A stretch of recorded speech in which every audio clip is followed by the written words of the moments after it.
Without further ado, we're going to go ahead and do some flares. All right, so first we want to remove the cap here. Can't tell you how many times I've talked to a contractor and somehow or another this ended up inside refrigerant line. I could believe it.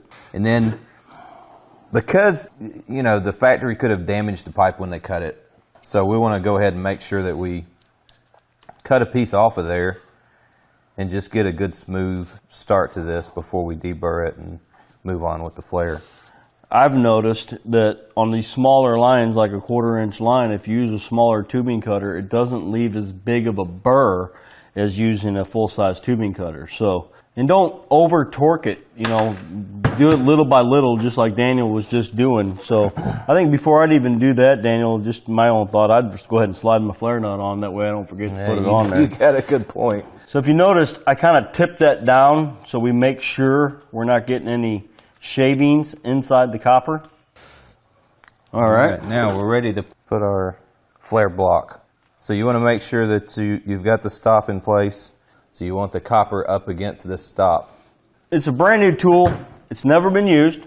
You just want to make sure you got a good lubrication to it. So we just use a little bit of vacuum pump oil. And I just put just a drop.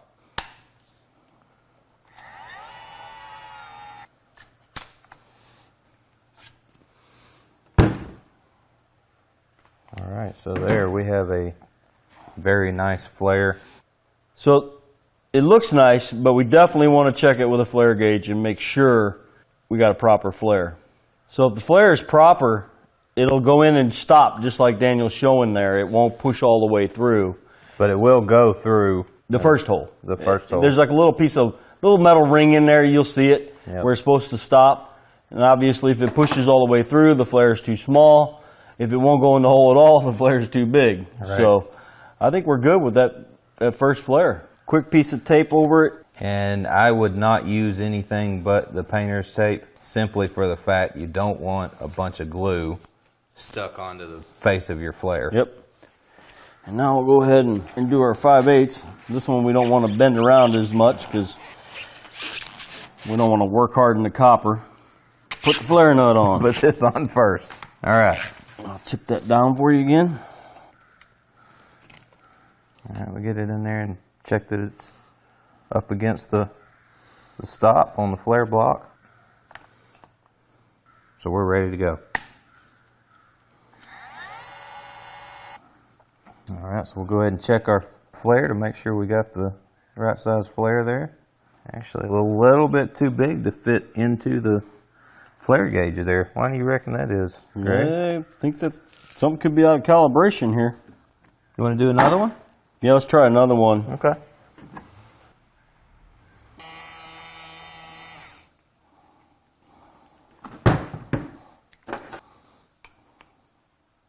Look at that. Perfect. That is a perfect flare. So on the flare tool, it has some instructions here. And the last instruction says to adjust flare size, loosen or tighten the hex nut here. It's important to use the flare gauge so that we know that our tool is doing what it's supposed to be doing. Right. We're learning too, you know, as far as adjusting the tool.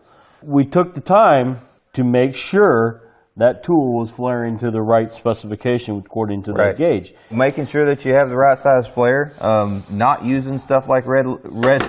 Red Loctite does nothing for it. That's not how a flare works. If we make a proper flare, then we won't have to worry about this.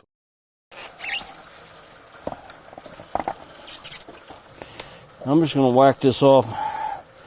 That way I don't got to try to peel the tape off.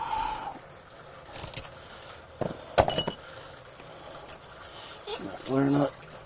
Grab that tubing cutter.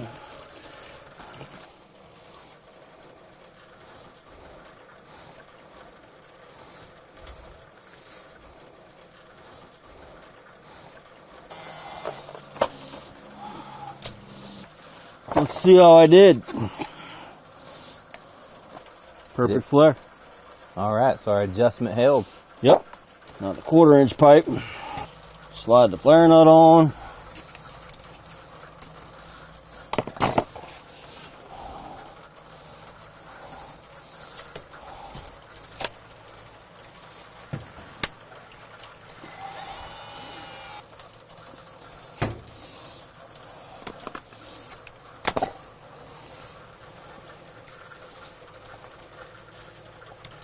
We're good. Good flare? Yep. It's All good right. flare.